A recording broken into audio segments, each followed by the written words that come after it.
¿Quién es Nadia Blanco? Hola, yo soy Nadia Blanco, soy psicóloga, tengo 20 años de experiencia y 15 años de hacer hipnosis clínica, que es mi pasión. Ahorita estoy consagrada al trabajo terapéutico con mis pacientes desde una perspectiva humanista.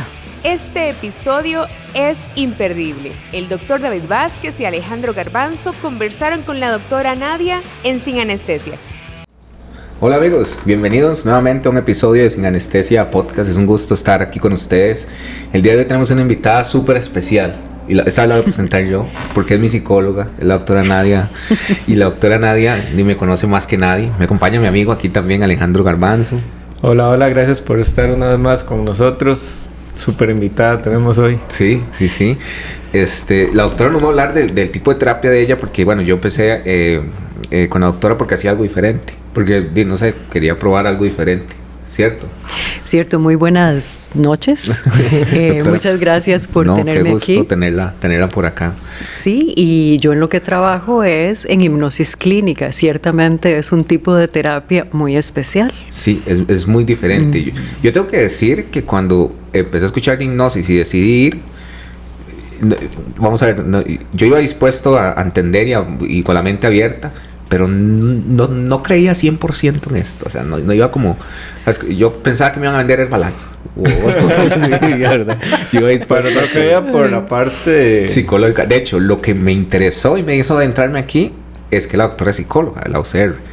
Entonces no es nada más como que alguien hace hipnotismo ahí, sino que es una psicóloga, la UCR, que trabaja toda la parte psicológica y se especializa en esta parte, ¿cierto? Sí, exactamente. Creo que es muy importante, además de saber la técnica, tener bases psicológicas, ¿verdad? Claro. Científicas para poder apoyar a las personas. Más o menos, ¿como cuánto tiempo tiene trabajando en eso?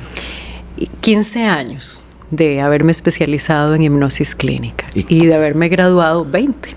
O sea, después de 5 años de ejercer, conoció la hipnosis. Exactamente. Y fue un descubrimiento que me hizo no querer volver atrás. Porque el otro tipo de terapia psicológica, ¿verdad? Que, bueno, tiene por supuesto su ciencia, su arte, y que tiene que ver con la conversación, con el entendimiento de esas emociones, de los pensamientos, es muy importante. Pero la hipnosis va mucho más allá. Es trabajar directamente con la mente inconsciente. ¿Y dónde conoció?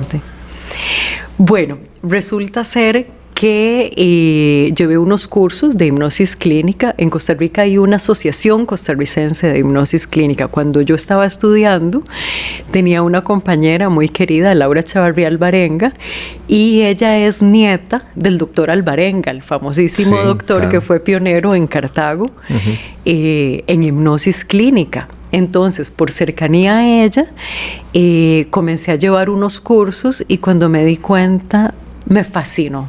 Y palabra que no vuelvo atrás nunca más. Sí. Es otro nivel. Ahí empezó y se quedó, digamos. Siguió trabajando solamente en esta área de hipnosis. Sí, exactamente. Yo me había especializado anteriormente en derechos humanos, derechos de las mujeres, género, y siempre había trabajado en estas áreas, más de la ética, ¿verdad? Y del respeto a las personas. Pero comencé cada vez más a trabajar más en clínica y ahora estoy consagrada a la hipnosis clínica. ¿Pero conoció por una necesidad suya? ¿O le llegó la información por alguien? ¿O cómo fue que se interesó? Yo diría que por afinidad. Todos estos temas misteriosos de cómo funciona nuestra mente. Tal vez. Sí, también, ¿verdad? Hay una parte muy misteriosa que la ciencia todavía no nos llega a explicar, ¿verdad? De cómo funcionan las cosas, casualidades impresionantes que nos ocurren en nuestras vidas. Tiene que ver con esto, pero la hipnosis tiene bases científicas muy fundamentadas, ¿verdad? Eso me jaló mucho, porque digamos, hay una evidencia científica. Cuando yo hablé con la doctora la primera vez, todo lo veíamos desde un punto de vista científico y médico. Y usted me hablaba mucho y siempre de la mente inconsciente. ¿Y qué es la mente inconsciente?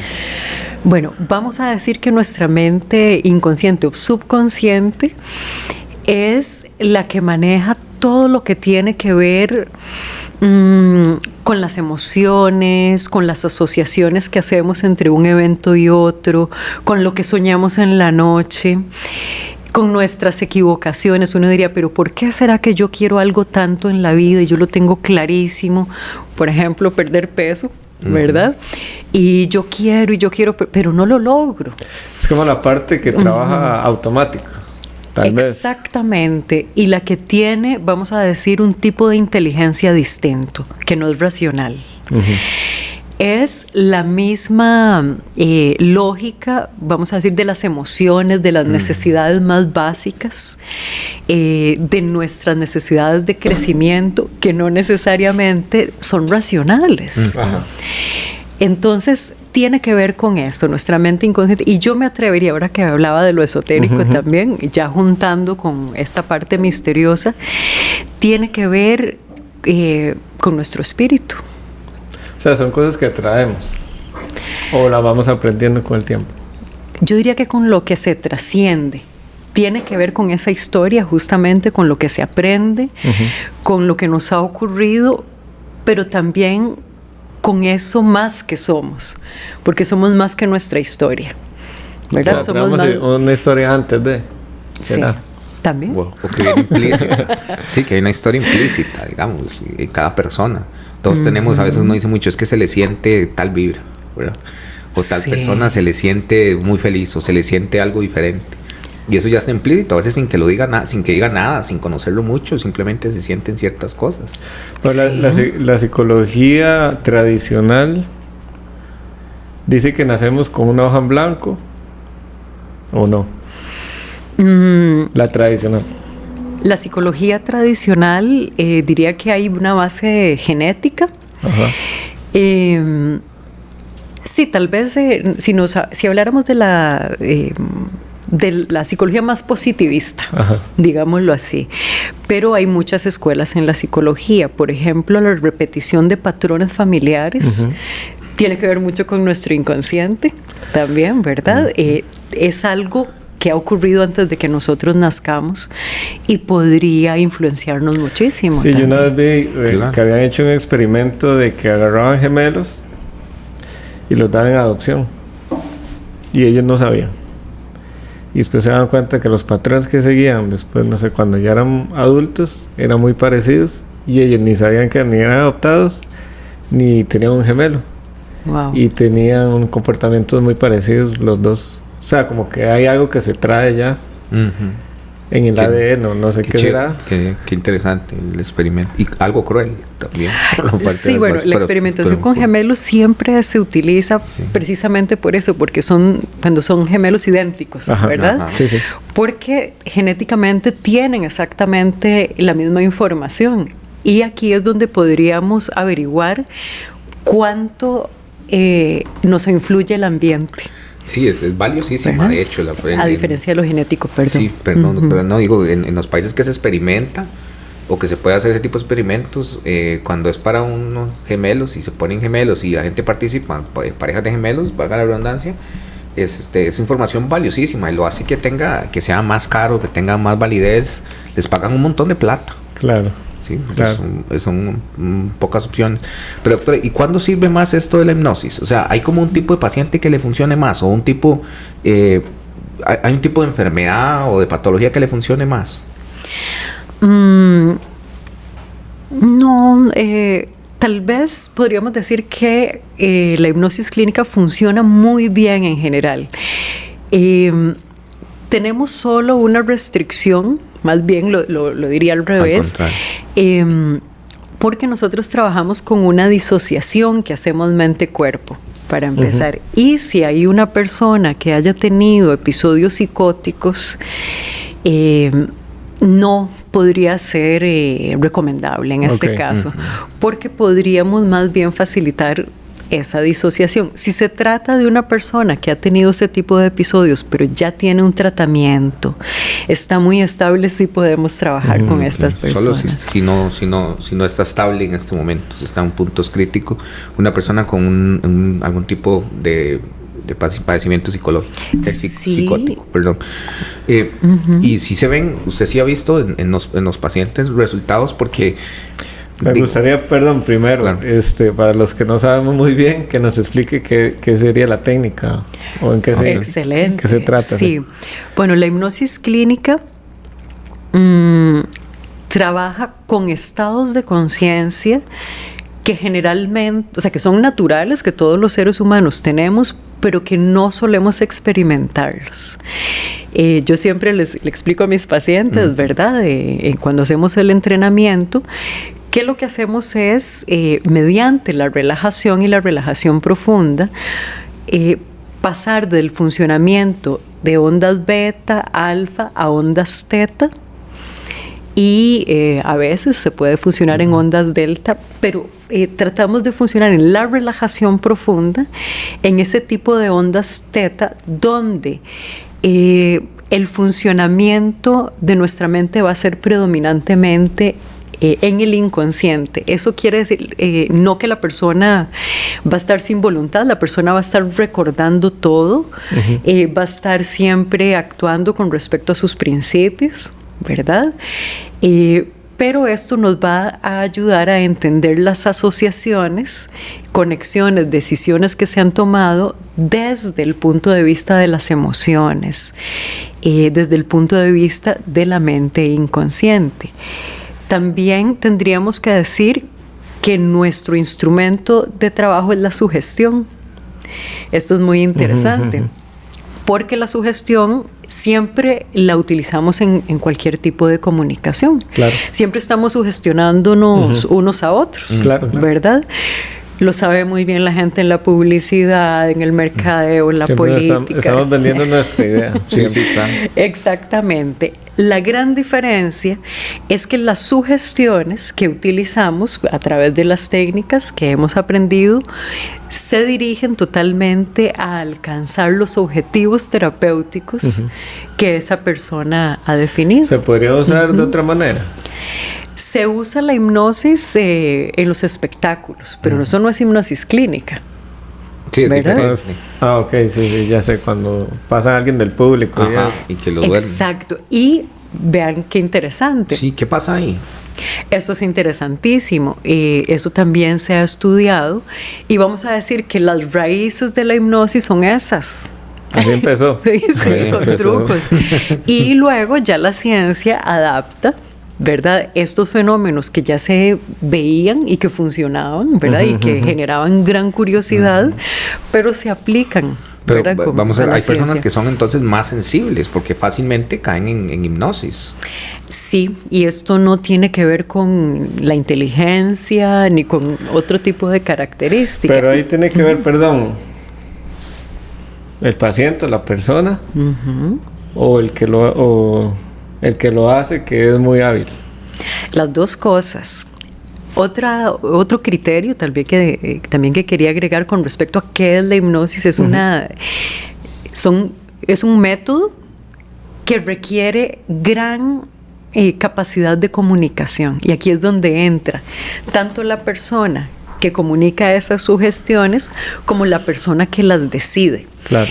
En un espectáculo lo que ocurre es que hay un equipo, ¿verdad?, que está observando y está viendo en el público las personas más sugestionables, pueden ser las que están más imbuidas, ¿verdad?, en lo que está ocurriendo, que reaccionan, que ríen, que saltan, ¿verdad? Y seleccionan tal vez las primeras 10 y luego van haciendo trucos prehipnóticos, ¿verdad? Y trucos y trucos y trucos hasta que dejan a la persona más sugestionable.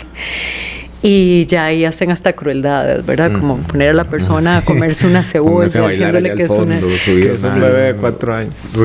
Cosas que en la hipnosis clínica jamás ocurrirían.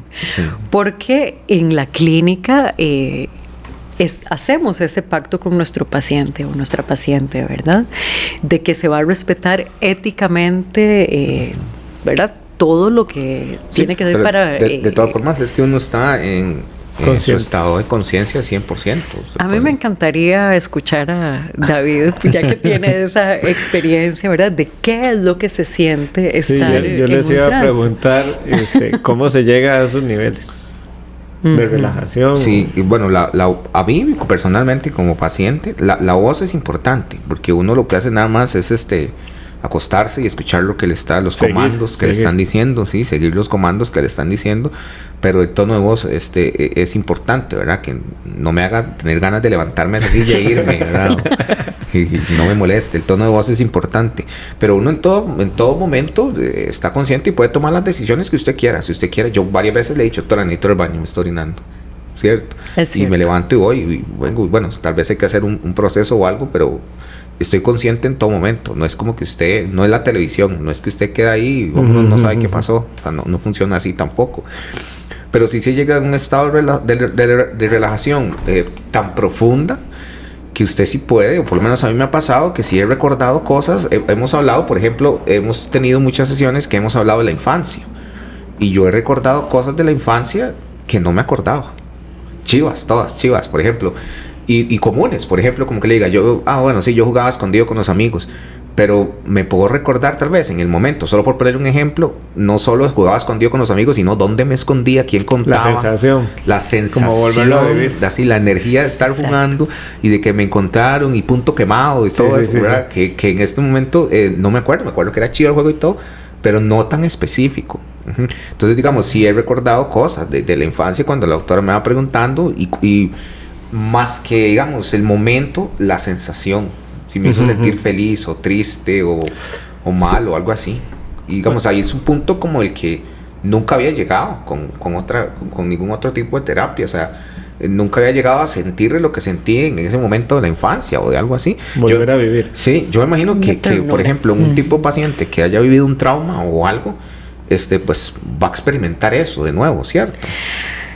Bueno, nuestro inconsciente es impresionantemente compasivo, en el sentido de que si hay un trauma, lo va a repasar, pero no en el nivel de, digamos, de dolor o de crudeza. Incluso un abuso sexual, que tal vez pueda ser como la escena tal vez más dura, ¿verdad?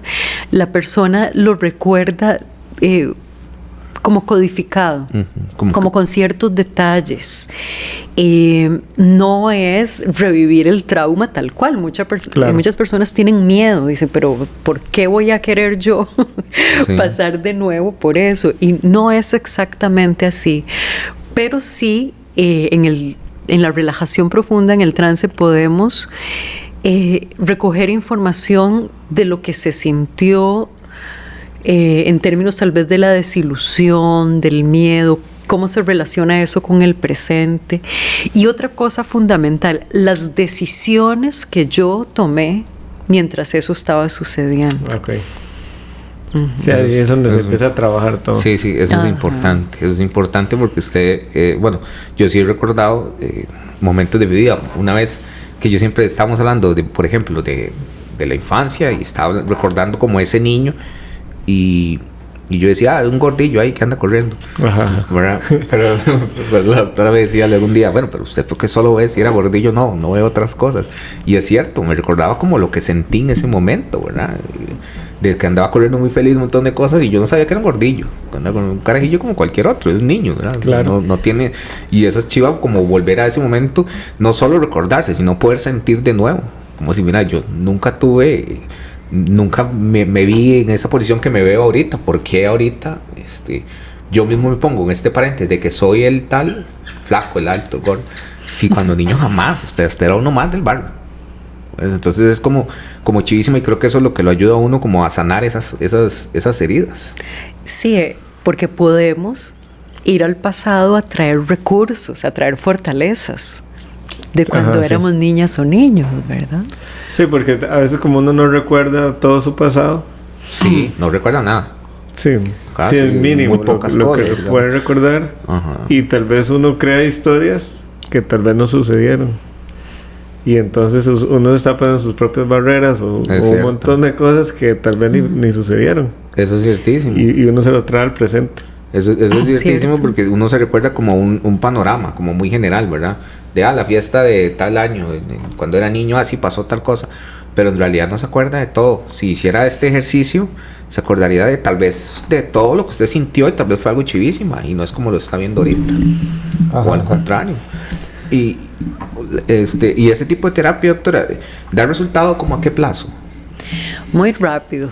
Eso a mí me ha impresionado. Yo siempre hablo con mis pacientes de que necesitamos darle oportunidad a unas 6 sesiones.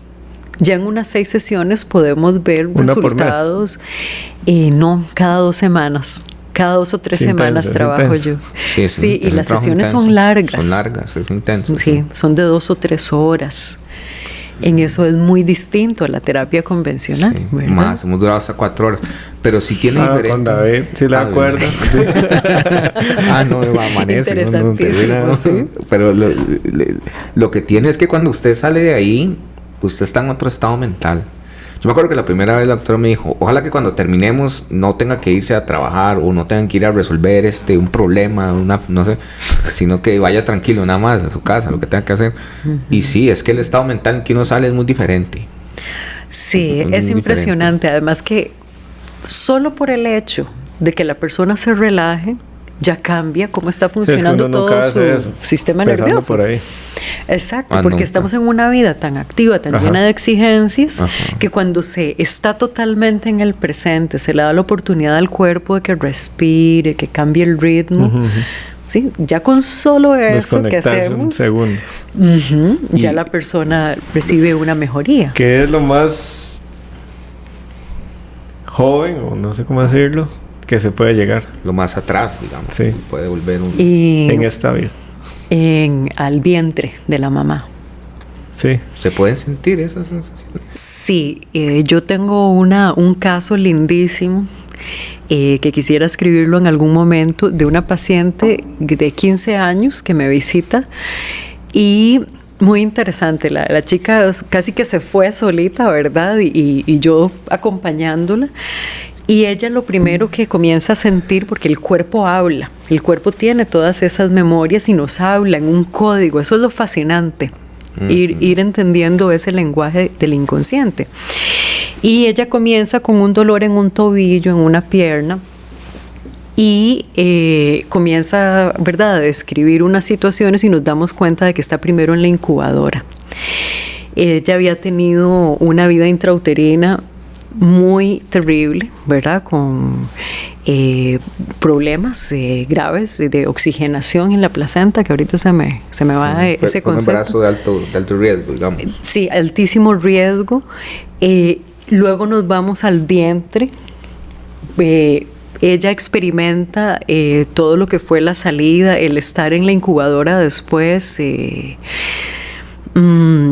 pensando que la habían abandonado. Claro. ¿Verdad? Que no le importaba a nadie. Y muy interesante porque luego ya cosas que ella venía experimentando desde el vientre, ¿verdad? Algunos malestares físicos. Y la mamá llega finalmente y cuando contrarrestamos, ¿verdad?, con la historia de la mamá era precioso porque ella se enfrenta a los médicos. Los médicos decían que ella estaba tan chiquitita, había nacido de 6 meses, que les daba miedo que los amamantara, y la señora se enfrentó a los médicos, etcétera, ¿verdad?, para poder hacerlo. Y justo ella recuerda ese momento, que fue el momento que salvó su vida. Wow. Y cuando ella se da cuenta que a ella le importa realmente a alguien, después de sentirse durante un tiempo que ella sintió eterno, como en abandono. Que fue cuando estuvo en incubadora. Sí. Wow, sí. Fue interesantísima esa regresión, y muchas veces en el vientre las personas pueden ver, son recuerdos interesantísimos, como si vieran a través de los ojos de la mamá, o a veces lo sienten como si estuvieran por encima. Esto nos da para pensar en cantidades de cuestiones espirituales también. Claro. Pero sí, el vientre de la mamá. Recuerdo a mi sobrino, ahorita tiene 14 años, creo. Y cuando tenía como 5 o 6, él siempre ha hablado mucho y se ha expresado muy bien. Y él dice que él recordaba, ya no, Él dice que él recordaba cuando nació. Él nació por cesárea y él nos contaba que él estaba durmiendo y se sentía caliente, sí, y se lo sintió donde abrieron y lo sacaron. Y él recordaba eso. Qué increíble. Nunca le habíamos contado nada, nunca nada. Sí, no ya tiene... con el tiempo lo perdió. Sí. Pero me recordé esa historia, así que... O sea, la conciencia viene desde ese momento. Porque se crea desde ahí, me imagino, o tal vez desde mucho antes. Ya habría que definir conciencia y creo que es muy difícil. Exacto, ahí entramos en todo, ¿verdad? Una discusión.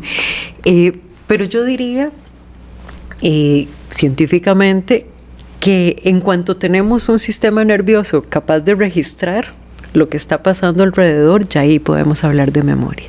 De memoria. Eso que son un mes, 2 meses. No, días.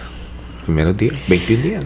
Y ya está ahí. Es muy rápido. Hay gente que ha logrado recordar mucho antes, ¿verdad? Como en el momento, parece como de la concepción. De la concepción. Wow. Pareciera que sí, es impresionante ese tipo de memorias. Me imagino ser durísimo ver eso.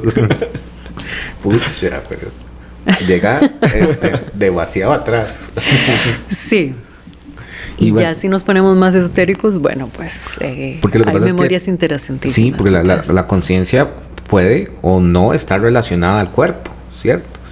Porque podemos ver la conciencia como la energía creadora o como la energía que tiene cada uno. Y eso la energía no nace de repente, creo yo, desde mi punto de vista. Sí, a mí me gustaría mantenernos por el momento, digamos, en esta vida. Y después ya nos vamos más para atrás. Entonces muchas decisiones que tomamos nosotros inconscientes vienen de experiencias previas. Sí, positivas o negativas. Exactamente. Muchas situaciones que se vivieron desde el vientre de la mamá pueden estar afectando en este momento. O situaciones del parto. Claro.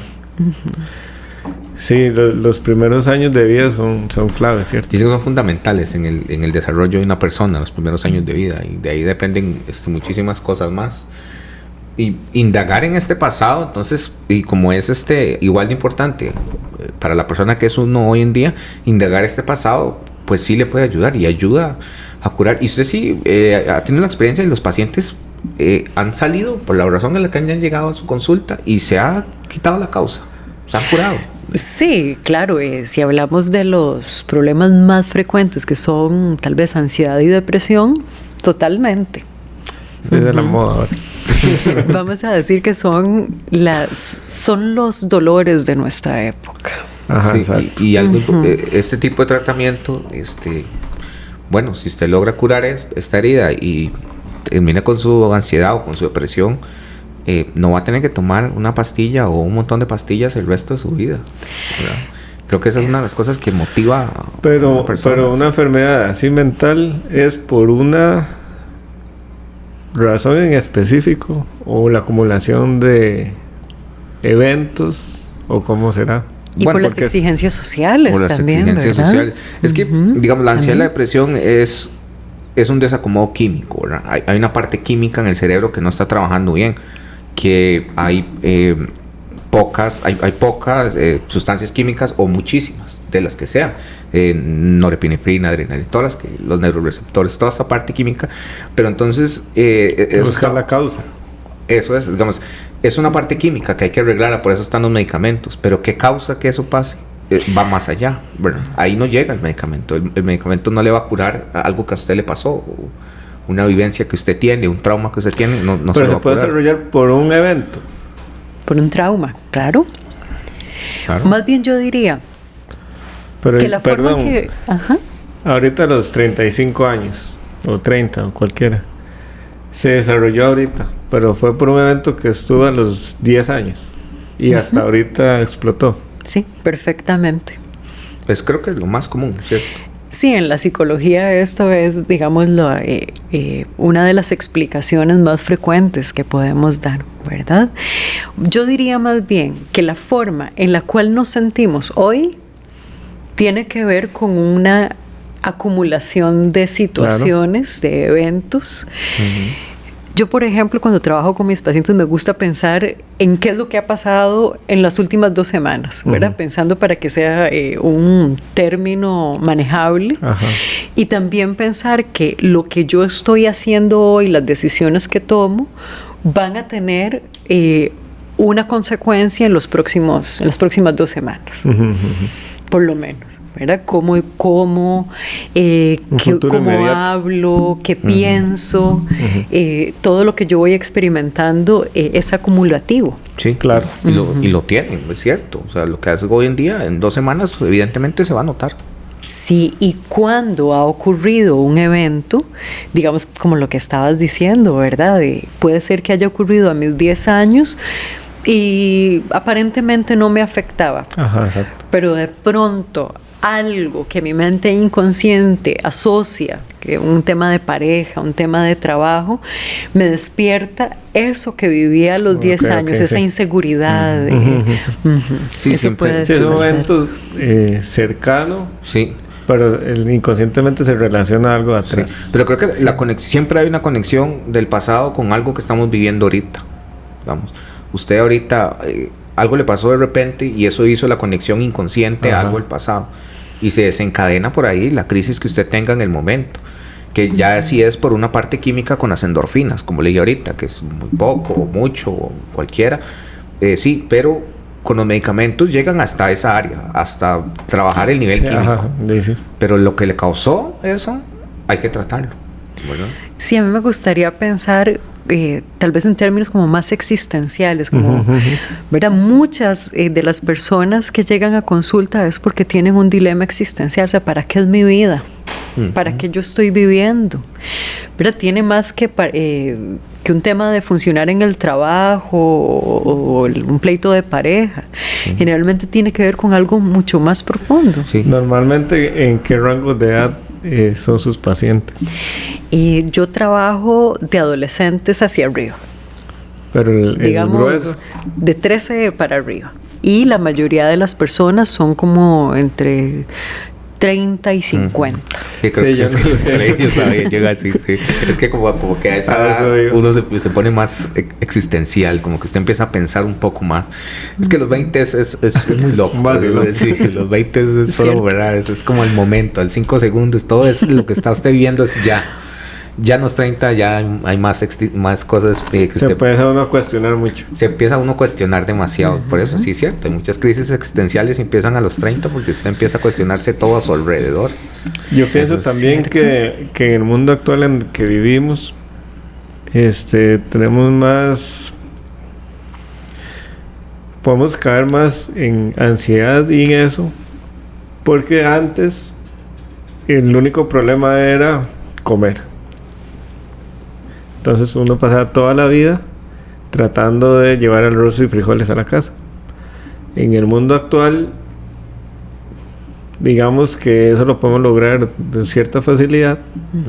Entonces cuando esa necesidad ya la abarcamos, entonces vienen las otras necesidades existenciales. Y es ahí cuando uno se vuelve loco. Sí, y empieza uno a pensar que para qué o qué. Da para mucho. O sea, cualquier pregunta que, por más básica. Yo me acuerdo que la primera vez que iba a ir a la consulta, la primera vez que fui, de hecho, estaba en la clínica. Yo estaba hablando con Alejandro. Yo le dije, es que voy a ir a donde la psicóloga que más hace hipnosis, no sé qué.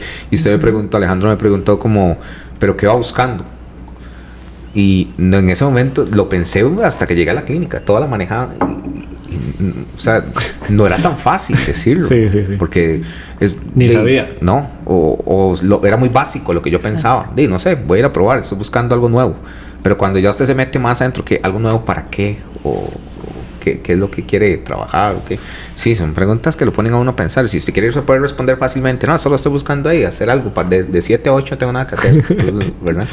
La realidad es otra. Y entonces, como que ese tipo de análisis y de cosas que uno empieza a cuestionarse mucho en la vida lo llevan a trabajar sin darse cuenta con la mente inconsciente. Sí, es cierto. Me quedé pensando en esto de la comida, ¿verdad? Porque sí, Para un grupo de la población, claro que sí, y para la gente que en este momento y después de la pandemia y durante la pandemia y todos los problemas económicos que han habido, también este grupo de personas que están en una necesidad, también entran en unos dilemas existenciales durísimos, ¿verdad? Que creo que esto se relaciona un poquito con la delictividad. Claro. Porque sí, creo que tenés razón en que antes era importante lo de comer, ya ahora las personas de todas las clases sociales nos preguntamos en el sentido de nuestra vida, cómo ser felices, cómo tener éxito, ¿verdad? Y estas son exigencias para todas las clases sociales. Sí, es que yo lo estoy relacionando más, digamos, como en los tiempos de mi abuela. Sí. Tenían 10 hijos, vivía en una finca y cocine y salga adelante día a día. Y obedezca además, ¿verdad? Sí.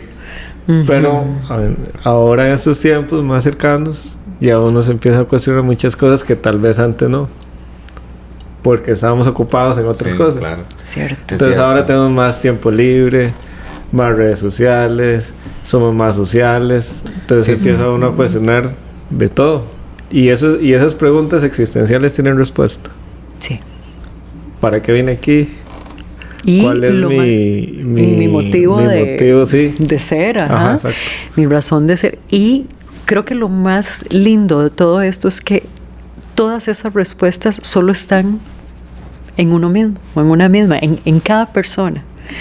Ninguna persona puede responder por una. Para cada uno es diferente. Sí. Wow. Sí. Eso está para pensarlo.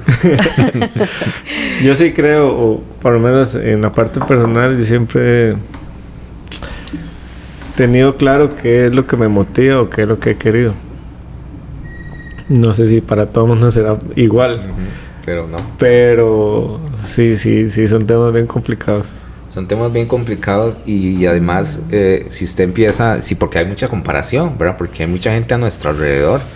A mí se me dificultaba mucho decir, un tiempo que estaba rodeado de gente, por ejemplo, de señores mayores que eran agricultores o trabajaban al campo, y gente que admiro mucho y que quiero muchísimo, y yo decía, pucha, qué vergüenza decirle a este señor que tengo, por ejemplo, ansiedad. Me va a decir, agarre una pala y se le quita, ¿verdad? Sí. Qué vergüenza, ¿cómo yo le voy a decir a tal persona, uy, tengo ansiedad? A eso me refería yo. Ajá, ¿cómo va a decir usted? Digamos, está ocupado en un trabajo físico, el tiempo que va a tener para cuestionarse un montón de cosas es menos. Tal vez sí lo hace, pero es menos. Sí, pues por eso que usted decía, porque este señor cómo va a entender que es ansiedad si tenía que trabajar con una pala 20 horas al día para llevar apenas el arroz del día a la casa. Exacto. Por más que le dé lo que le dé, primero la pala y después de su tiempo, ¿verdad? Es cierto, al mismo tiempo tendríamos que ver que tal vez todos estos sufrimientos mentales, emocionales, siempre han existido. Siempre decía, tal persona padece los nervios, ¿verdad? Y uno sabía, que le decía, tiene que tomarse un whisky, porque padece los nervios. Sí, puede ser que hayan existido estos padecimientos siempre, pero que no se hablaba de eso, daba mucha vergüenza. Bueno, eso sí, pues. También, ¿verdad? O sea, como el machismo. Además, poca información. Además, yo creo que de todas formas hay que entender que, bueno, haya existido o no, ahorita existe. Y esta es la realidad que hay. O sea, eso es lo que hay. Y hay que trabajar con eso. O sea, así al señor no le diera, no le daba, no sabe ni qué es eso. A usted le dio. Y ahorita existe y es parte de la vida. Entonces hay que trabajar con eso. O sea, hacerse de la vista ciega. Ya no le va a ayudar, ¿verdad? Sí, también culturalmente ha cambiado esto de que tal vez para estas generaciones de nuestros abuelos se pensaba que había que ganar puntos para el cielo a través del sufrimiento, ¿verdad? Era otra mentalidad, otra forma de entender la espiritualidad. Sí. Y ahora no lo vemos así. Ahora también vemos todo un sentido en la felicidad y en prosperar, en desarrollarnos como seres humanos aquí en la vida. Sí, y no solo cumplir con unas reglas, ¿verdad? Porque era así. Ganarse el cielo, sí. Sí, era como un puntaje. Usted tenía que hacer unas reglas y ahora no. Es cierto, y se habla más como de la felicidad, de cómo se siente usted, que sus logros como no solo, sino con su familia, con su pareja, con un montón de cosas más que cumplir con la normativa para irse al cielo. De hecho, ya creo que ya en las generaciones, y yo soy de una generación, ya no la primera, y ya en la generación de nosotros ya no existe, o sea, en las que vienen abajo, mucho menos. Es cierto. Imagino.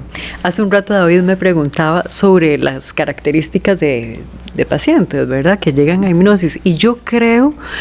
Me atrevería a decir que la gente que llega a buscar la hipnosis es gente como muy más profunda, gente muy profunda que anda buscando esos significados y que también intuye que la respuesta está aquí adentro y que lo que se necesita es tal vez solo un método para conocerse a uno mismo y poder llegar a esas respuestas. Y, doctor, ¿y cómo es la práctica para hacer la hipnosis? O sea, es como, se trata como de repetirlo, es como que hay que trabajarlo cada vez más. Para usted, por ejemplo. ¿En qué consiste la técnica? Ajá. La hipnosis tradicional, que es la que yo practico, tiene 4 partes: la relajación profunda, el trabajo que vamos a hacer y la salida en la relajación. Entonces esa es la gran ventaja de haber tenido mucha relajación durante todo el proceso. Hay truquitos que se pueden hacer, ¿verdad? Con el péndulo, ¿verdad? Famosísimo, con lucecitas, con mirar, hacer movimientos oculares. Pero a mí me gusta la técnica tradicional, que es a través de la voz, ¿verdad? Que es visualizando y entrando en el lenguaje de la mente inconsciente, las metáforas, las sensaciones, las descripciones de colores, el poder visualizar. Sí, sí, y a mí me gusta porque eso ayuda a la persona a saber que lo puede hacer por sí misma con el poder de su pensamiento. Sí. Que puede tranquilizarse, puede crear toda una realidad interna. ¿Qué es meditar? Es más que meditar, porque cuando se hacen todas las investigaciones para ver el tipo de onda cerebral que se produce, la meditación generalmente llega hasta las ondas alfa. Nosotros vamos más allá en la hipnosis para trabajar en ondas teta. Sí, las ondas que nos hablaban, estas son ondas cerebrales, digamos, son ondas a las que trabaja el cerebro. Generalmente, o sea, cuando usted está trabajando al día con día, está pensando y todo eso, están ondas alfa, ¿cierto? En ondas beta y a veces hay trances naturales en alfa. Okay. Ajá, vamos de beta, alfa en algunos momentos. Cuando hacemos esas acciones, como que se nos va el tiempo, como cuando uno va manejando. Ahí estamos en alfa. Y se parece mucho a la meditación, ahí tenés mucha razón. Vamos a decir que la entrada a la hipnosis es la misma entrada que a la meditación, pero vamos más allá. Porque el cerebro trabaja en otro tipo de onda, que no entramos habitualmente. Exacto, eso es interesantísimo. Pero cuando estamos durmiendo, ¿cuál es?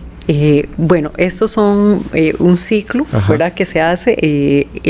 Las ondas del sueño profundo son las ondas delta.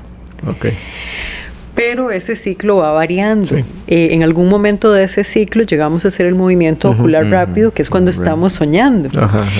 Porque funcionamos como una refrigeradora, digámoslo así. Nuestro cerebro necesita enfriarse, ¿verdad? Para poder hacer todas sus funciones de regeneración, revisión de ADN, RN, todo eso. Y otra vez necesita calentarse. Y ahí es cuando soñamos. Y otra vez se va apagando. Y eso ocurre como 4 veces en 4 o 5 ciclos durante la noche. ¿Y qué me diría usted que son los sueños? Sí, yo le quería preguntar de eso también, porque ahorita nos dijo como que había una relación entre la hipnosis y soñar. Sí. Bueno, vamos a decir que cuando soñamos, todo lo que hemos experimentado durante el día o nuestras preocupaciones tratan de dramatizarse, y ese es el puro lenguaje de la mente inconsciente. Se representan esas preocupaciones o esas necesidades, esos deseos en escenas. Y eso es lo que ocurre. Yo tengo un diario de sueños desde hace varios años y me encanta porque son importantes los sueños. Los sueños son muy importantes. No es aleatorio, no es como cualquier cosa. Bueno, yo he escuchado que el ser humano tiene una necesidad de crear cuentos o historias. Qué lindo. ¿Verdad? Entonces, cuando contamos una historia, inconscientemente ya nos llama la atención. Y los sueños vienen siendo como una historia de lo que hemos vivido durante el día. Pero también hay sueños que pueden ser premonitores. Que pueden hablar de algo. Porque hay sueños de miedo también. Hay sueños pesadillas, de terror. Y eso ha pasado. O sea, digamos, algún paciente entrando a esta relajación profunda puede encontrarse con algo que no le guste y que le dé miedo. Vean qué curioso. Precisamente yo les estaba hablando de la experiencia con esta chica, ¿verdad? Vean qué interesante lo que pasó en esa regresión. En esa regresión ella estuvo, digamos, saltando en tiempos y en un momento ella recordó una pesadilla que tuvo de niña, pero digamos de lo que llamamos terrores nocturnos, que es esto cuando un niño se despierta, pero generalmente no recuerda. Y ella recordó. ¿Qué fue? El sueño, la pesadilla que había tenido. Entonces, lo que podemos hacer en hipnosis sí es retomar un sueño que se ha tenido para poder comprenderlo. Wow. Wow, eso está... Bueno, me gustaría ir entrando a las regresiones. Pasemos un poco a vidas pasadas. Ajá, pasamos a ese lado. Entonces, se puede hacer la regresión, pero sí pasa que existe la posibilidad de devolverse a un pasado incierto. Incierto en el sentido de vidas pasadas. Ajá. Bueno, sí. O sea, muchas veces que estamos indagando el origen de un trauma, la persona lo que recuerda es con gran detalle una serie de escenas de una persona que no es ella misma, ¿verdad? Que no está bien. Y que parece del pasado, con nombres, con sensaciones, con un drama. Y esto es muy interesante porque cuando esto ocurre tiene que ver todo con esta vida, ¿verdad? Generalmente cuando nuestra conciencia, ¿verdad? O nuestro espíritu nos da la posibilidad de recordar esto, es porque eso tiene que ver con un aprendizaje, una enseñanza para esta vida. Para esta actual. Sí, ahora, hay muchas explicaciones para esto, ¿verdad? Podría ser así como un sueño, una representación de nuestro inconsciente que nos da escenas impresionantes y que tienen sentido para esta vida. Es que esto es lo impresionante. Ahora, cuando uno ve la intensidad con la que la persona experimenta es de una realidad tan grande que nos hace pensar en la posibilidad de la reencarnación. Pero bueno, es que nadie puede saber sobre eso. Ese tema a mí siempre me ha llamado mucho la atención. Wow. Y he visto de gente que ha tenido regresiones y da datos históricos, nombres de calles que ya no existen o eventos que han pasado que él no sabe, y entonces sí se podría como decir que si fue que él vivió en otro tiempo. Sí. Pero digamos, si se tiene de repente recuerda estas memorias tan completas de una vida específica, es en otro periodo de tiempo, no es en este periodo de tiempo actual, digamos. Sí, generalmente son en el pasado, sí, en un pasado remoto. Habrán explicaciones que nos hablen de una memoria genética, tal vez, o de un inconsciente colectivo con el que nos conectamos y podríamos de ahí de alguna forma pescar una memoria. Pero no tiene mucho sentido. Que sea tendríamos todos los traumas del mundo y tendríamos toda la sabiduría del mundo al mismo tiempo. Sí, además que sea algo tan específico, digamos, y puedan dar detalles tan específicos, es difícil que sea nada más como una memoria recolectada, como algo que usted en algún momento escuchó o se quedó grabado. Es cierto. Otra cosa que a mí me llama mucho la atención es que estas situaciones ocurren independientemente de si usted cree o no en la reencarnación. Muchas personas tienen esta experiencia y nunca habían pensado en esa posibilidad, pero quedan muy impactadas por la experiencia y se abre, ¿verdad?, esas posibilidades. Sí, porque sin duda uno recordando quisiera ir a ver si ese lugar ¿dónde fue que se soñó eso? ¿O dónde fue ese lugar que había? A ver si actualmente puede tener algo, por lo menos para que lo ligue con esta vida. Y todavía hay un tipo de regresiones más allá, digámoslo así. En muchas ocasiones se puede acompañar a la persona durante el proceso de muerte de esa vida pasada. He escuchado bastante como gente, que tiene traumas con el agua y en vidas pasadas murieron ahogados. Un ejemplo. Pero debe ser terrible acordarse cómo murió. Un poquito, puede ser un poco angustiante. Hay técnicas que podemos usar como para separar, ¿verdad? Para que la persona no tenga que vivir esa angustia. Para que lo vea como una tercera persona. Como una puesta en escena. Exactamente. Eso lo podemos hacer. Pero creo que lo que alivia generalmente estas experiencias es cuando se pasa la muerte. Se llega a un periodo de paz, de mucha tranquilidad, de un entendimiento diferente de las cosas, de una revisión de esa vida y de llegar a un espacio sin, vamos a decir, como sin tiempo, donde se puede tener una comunicación con lo que se ha definido con algo así como seres de luz. Como más psíquica, una comunicación como más psíquica. Sí, como más telepática me parece a mí, ¿verdad? Cuando tienen estas experiencias. Y es muy curioso, no les voy a contar qué características suelen tener estos personajes, pero es impresionante porque personas que nunca lo han escuchado ni han leído esos libros llegan a hacer las mismas descripciones, que eso a mí me conmueve mucho. Y en esos diálogos entienden gran comunicación, entienden sentidos muy profundos de su vida actual. Y a veces es de una simpleza impresionante y de un buen humor también que es muy, muy característico. Como que se quita todo lo malo y queda solo lo positivo. Como la esencia. Sí. Como la esencia del ser. ¿Y cómo son estos seres? ¿Por qué no nos cuentan?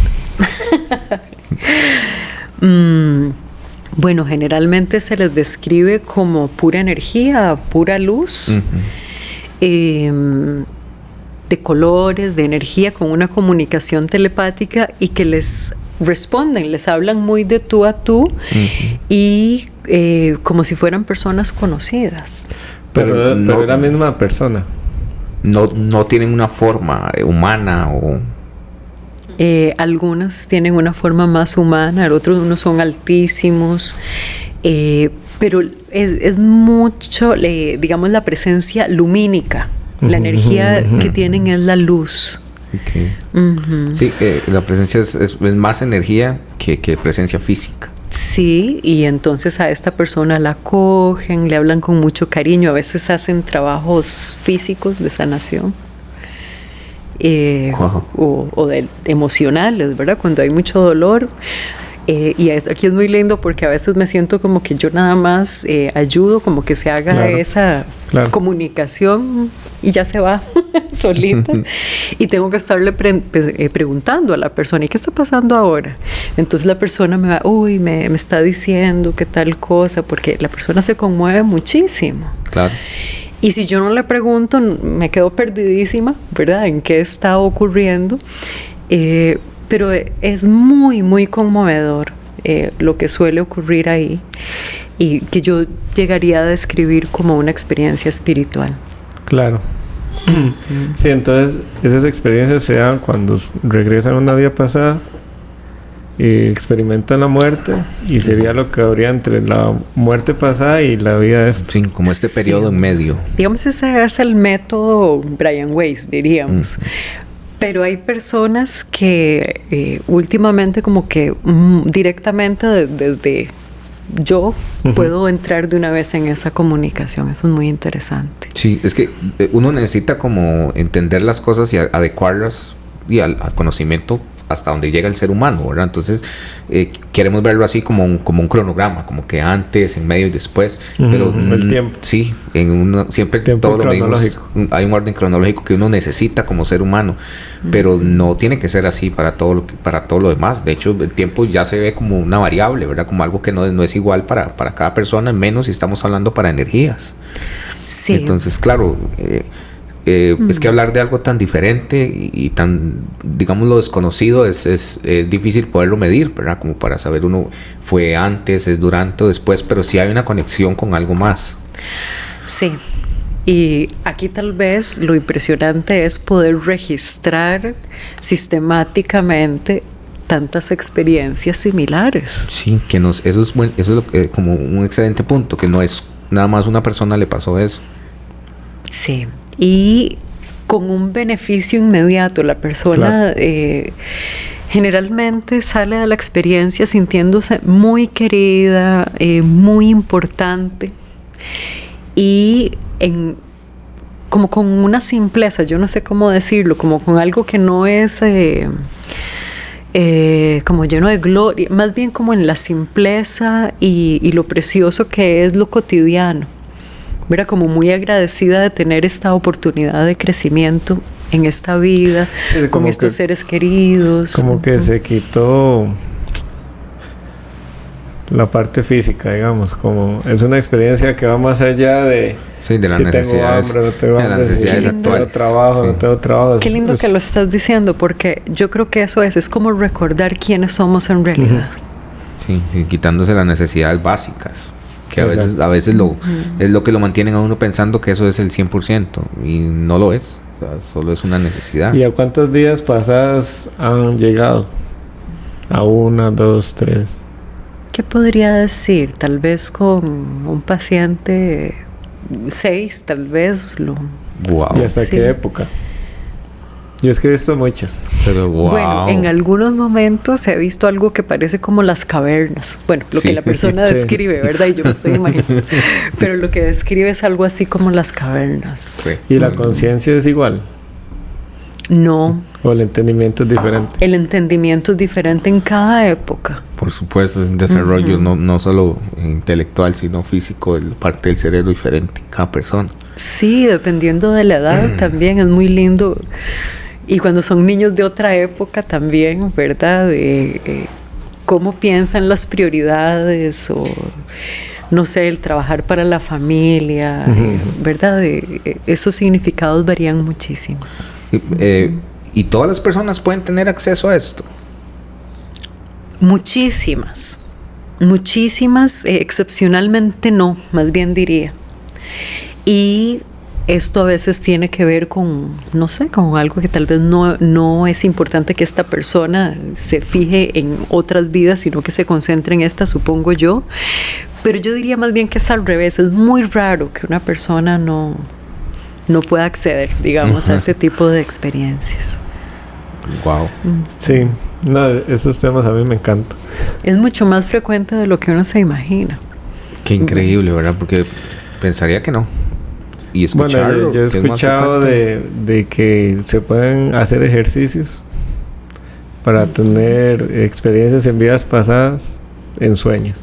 En sueños. Entonces, antes de dormirse, uno empieza a hacer ejercicios el primer día, el segundo día. Sí. Y cuando empieza, no sé cuántos días durará, ya empieza a tener ciertas experiencias. Sí, porque nos contaba, nos decía la doctora que el sueño es más o menos como una ventana a la mente inconsciente. Sí, así lo describía Sigmund Freud, ¿verdad? Que es como la ventana directa a nuestro inconsciente. A nuestro inconsciente, sí. Sí, pero no conozco tanto en realidad de esa materia, ¿verdad? De ese tipo de entrenamiento. Pero wow. Sí, es que yo he tenido muchas experiencias, pero la parte esotérica. Bueno, digo esotérico por decirle un nombre, porque la verdad no sé qué será. Pero digamos en esta otra parte no tan científica, sino... Pero pensar que esto puede ayudar a las personas, pues es buenísimo porque es una alternativa más, es una terapia más. Sí. Bueno, yo diría que ya con las memorias que tenemos en nuestra vida, ya tenemos cantidad de material, ¿verdad? Sí. Que trabajar. Y Para mí ha sido una sorpresa encontrarme de forma tan frecuente este otro tipo de experiencias que son impresionantemente sanadoras.